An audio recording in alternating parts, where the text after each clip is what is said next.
আমি আজকে চলে এসেছি খুলনার ফুলতলার দক্ষিণ দিকে গ্রামে, যেখানে বিশ্বকবি রবীন্দ্রনাথ ঠাকুরের শ্বশুরবাড়ি। জীবদ্দশায় বিশ্বকবি রবীন্দ্রনাথ ঠাকুর এইখানে তাদের শ্বশুরবাড়িতে পা রেখেছেন।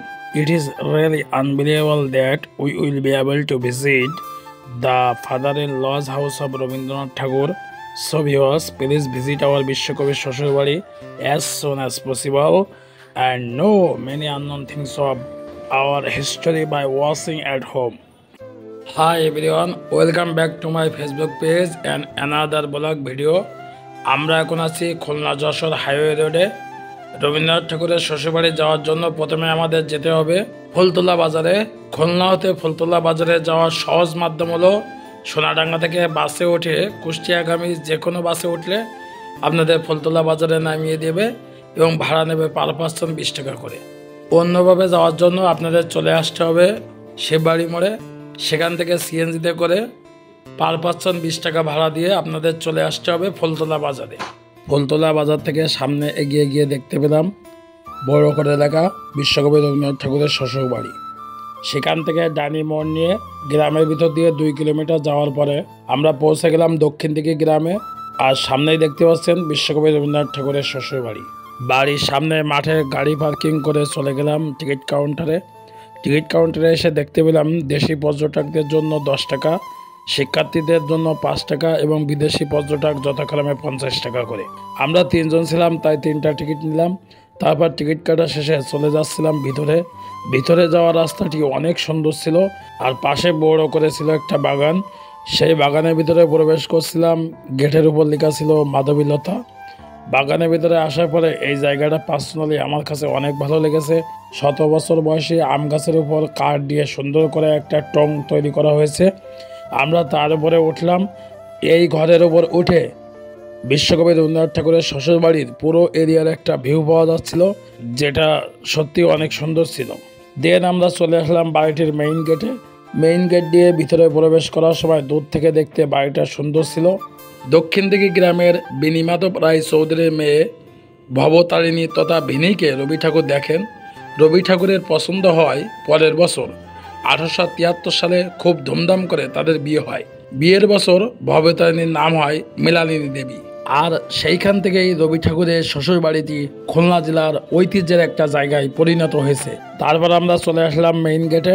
বাড়িটার প্রবেশ গৃহের এক পাশে ছিল রবীন্দ্রনাথ ঠাকুরের মূর্তি, আরেক পাশে ছিল মৃণালিনী দেবীর মূর্তি। 150 বছর আগের তৈরি ভবনটি দেখতে এখনো নতুনের মতো ছিল। তারপর প্রবেশ গৃহের ভিতরে প্রবেশ করলাম। প্রবেশ করেই দেখতে পেলাম বড় করে আঁকা রবীন্দ্রনাথ ঠাকুরের ছবি। এখানে দেয়ালের চারপাশে রবীন্দ্রনাথ ঠাকুরের ছবি, লেখনী এগুলো লাগানো ছিল। আর সামনে তার উল্লেখযোগ্য বিভিন্ন বইগুলো নিয়ে একটা সংগ্রহশালা তৈরি করা ছিল। কাঁচ দিয়ে ঘেরা সংগ্রহশালার ভিতরে রবীন্দ্রনাথ ঠাকুরের লেখা উল্লেখযোগ্য বিভিন্ন গ্রন্থগুলো সাজিয়ে রাখা ছিল। 1913 সালে গীতাঞ্জলি কাব্যের জন্য এশিয়াদের মধ্যে প্রথম নোবেল পুরস্কার পেয়েছিলেন রবীন্দ্রনাথ ঠাকুর। সেই গীতাঞ্জলি কাব্য এখানে সাজিয়ে রাখা ছিল।